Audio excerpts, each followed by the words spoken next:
Purdue knocked off Indiana 87-66 in Assembly Hall. Let's take a look at some of the film on how Purdue was able to do this. There's three main areas I'm going to focus on in this video. One, Edey being dominant. Two, Purdue's pick and roll. And then the third thing is IU's spacing that they had to deal with on offense. Now let's take a look at Zach Edey. He had 33 points and 14 rebounds. And a large part of this was because he was getting single coverage in the post.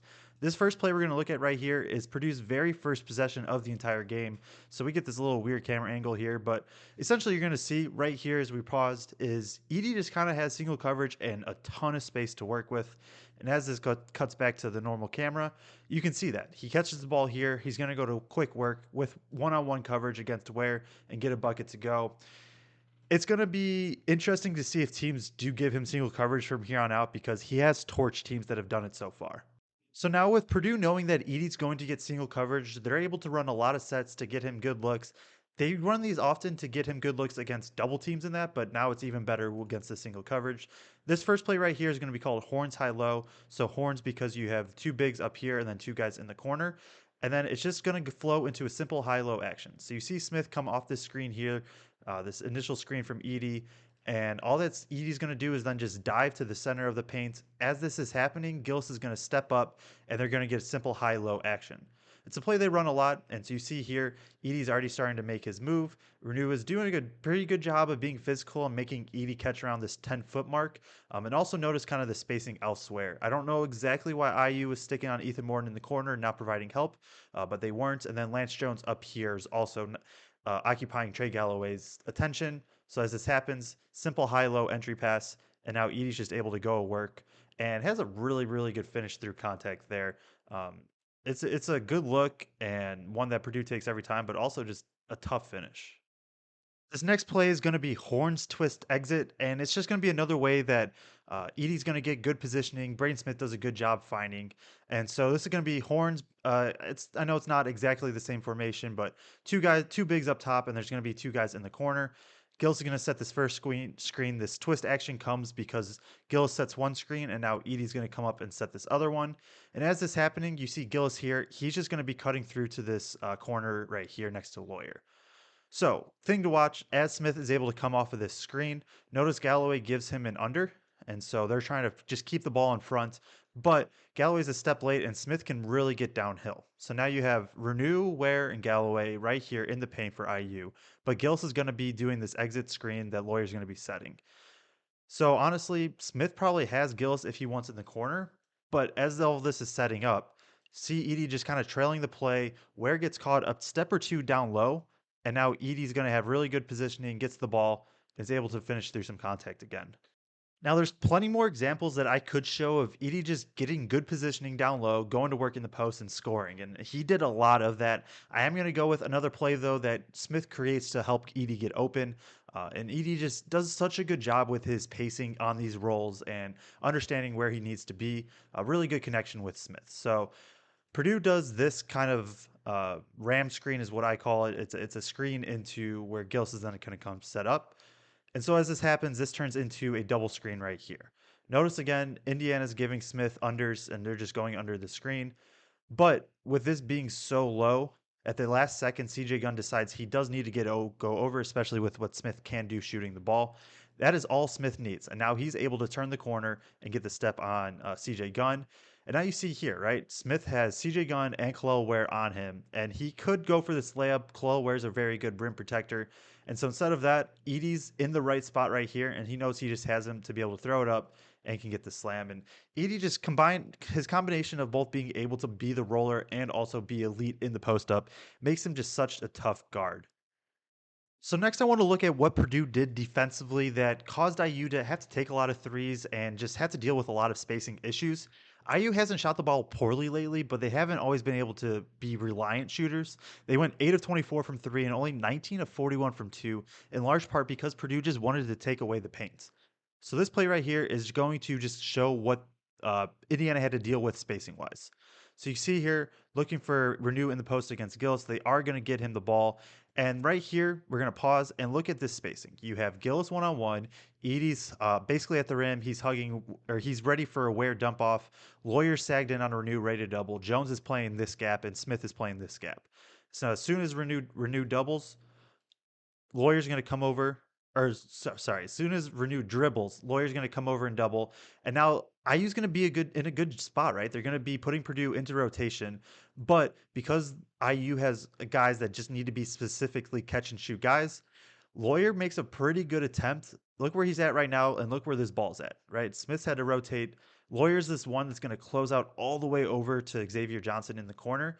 And he does a pretty good job of flying by and just making Johnson take a dribble. That's exactly what Purdue wants here. Just make him take a dribble, shoot a pull up, and this time it is a miss.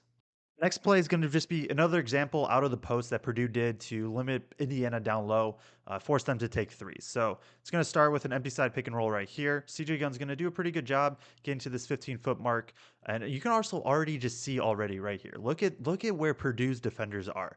There are four guys like right in the paint. All five guys are within 3 feet of the paint. They're just absolutely collapsed in. They are going to be fine with anybody on the perimeter shooting a three, and if they make them, they make them. And so CJ Gunn gets its Sparks right here. Sparks dribbles, Brain's going to immediately come double. And so once again, Heidi's already tagged in here. Smith is doubling. Lawyer's kind of playing a gap. Gillis is playing this weak side corner with Renew because he doesn't want to leave him because of how good Renew can be on offense. And then this is kind of where the interesting thing happens. It's a kick out to Galloway on the strong side corner. And look at Smith here. He doesn't even attempt to close out. He's basically just saying, shoot the ball. If you make it, congrats. If not, we're just going to move on to the next play. No attempted closeout, and it is a miss for IU. Now, in the second half, IU was able to start to make a little bit of a comeback, and it was basically they were knocking down some shots and they were using Purdue's principles against them. Galloway hit a three against an under, and a couple times they had a couple kickouts, 4 threes, and drives that resulted in good plays for Indiana. This play right here is going to be another example. So, Indiana is going to go to zoom action for Galloway, which is going to be this pin down into a handoff. And that's going to be combined here with Gabe Cup setting this wedge screen, which is just going to be like an angled screen for Renew to try to get a post up on the block. The person to watch here is Braden Smith. So as this happens, Cup sets a really hard screen on TKR, a good screen, and Smith's going to just stick with Renew.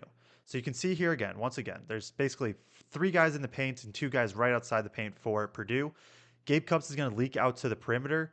And Purdue's just, once again, they're going to live with this shot. If he makes it, then it's fine. They move on to the next play. They are going to make IU shoot from the perimeter. This is one that Gabe Cups did knock down, and it kind of goes to show that Indiana was able to take advantage a bit in the second half, but Purdue stuck with it, and it wanted to just make them jump shooting team. Now, this play right here is going to be Miami action for Indiana. It's going to be Galloway trying to get to a floater. So Miami action is going to be this handoff immediately followed by the screen. Once again, we're just going to be looking at the spacing that Indiana has to deal with. Right here, as Galloway comes off the screen, he's going to get to his floater, and he's really good at them, but usually he has a little bit more space or he is moving towards the rim a little bit more. Right here, with Edey kind of being able just to sit here, he knows he has Heidi going to be able to tag this roll on where. Bourne's going to be continuing fighting over. TKR also can show help into the paint if needed. There's just, instead of being a floater moving to the rim or at least at like the 10-foot mark, it's basically a jump push shot from 15 feet. And there's really just no chance for Galloway to get it, especially over 7'4" Edey. Just nowhere for him to go on this play. The final thing we'll look at is Purdue's pick and roll, and they were very effective in pick and roll in this game.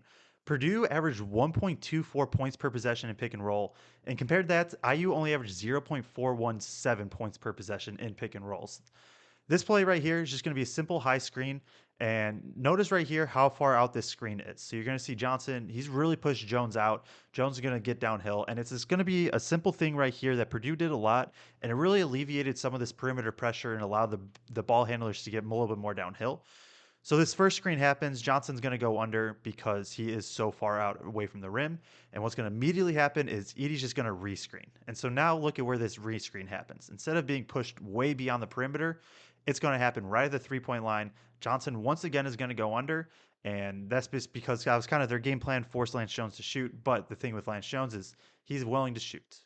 Once again, we're going to be looking at this rescreening action, just allowing Braden to get downhill, or the ball handler to get downhill, Braden in this case, for Purdue, and just create a little bit better looks. So once again, this first screen is going to happen right up, a few feet beyond the perimeter, and immediately, once again, he's just going to immediately rescreen Johnson. Now, the guy to watch here is going to be Lawyers. He's going to be the one that ends up with a shot, and Purdue's just running basically Spain pick and roll, and so what Lawyer's going to do is he's either going to set a full-on back screen for Edey, or he's just going to kind of slip it and slip out to the 3-point line.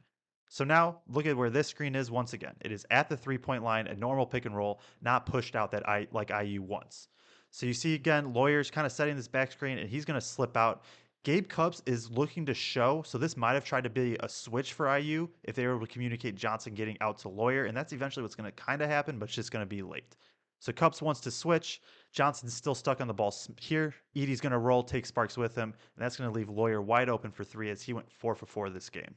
So this final play is going to be another variation of pick and roll that Purdue ran. And it's going to be a Braden Smith bucket, which was rare. He only shot 2 of 14 in the game, but unlike most games that he statistically struggled, it really felt like Braden was in control this game. It felt like Smith could kind of do what he wanted. He had 9 assists, just kind of created the plays. It wasn't like he was forcing bad plays. He just missed some open shots. So this play right here, key thing to notice, Gillis is going to set this first screen. I know we have a little bit of a weird angle. Edey's going to set the second one. So as this happens, notice Gillis sets that first one pretty far out again from the 3-point line. And we'll look here. Now Edey's going to be setting this screen and it's going to be much closer to the 3-point line. And that's going to be big in this case because if we rewind just a little, it's tough to see with the camera cut, but at one point CJ Gunn kind of was thinking about going under on this, and then at the very last second, he realized he should probably step up, go over on Braden or on the screen here. And so once again, is Kel'el where is going to be in drop coverage. CJ Gunn gets kind of caught up on the screen, and now Braden has all this space to shoot his pull up. Free throw shooting obviously helped Purdue too. They went 22 of 27 while IU went only 4 of 9. Now Purdue probably got a few calls to go their way for sure in this game, but even if IU shoots more free throws and it's a closer margin, don't think it ultimately makes a difference in this game. IU's bigs combined for only 13 points. Edey obviously dominated and did his thing, and Purdue was also just they were able to limit turnovers, win the rebounding battle, and they had two guys in Lawyer and Jones really step up from the perimeter.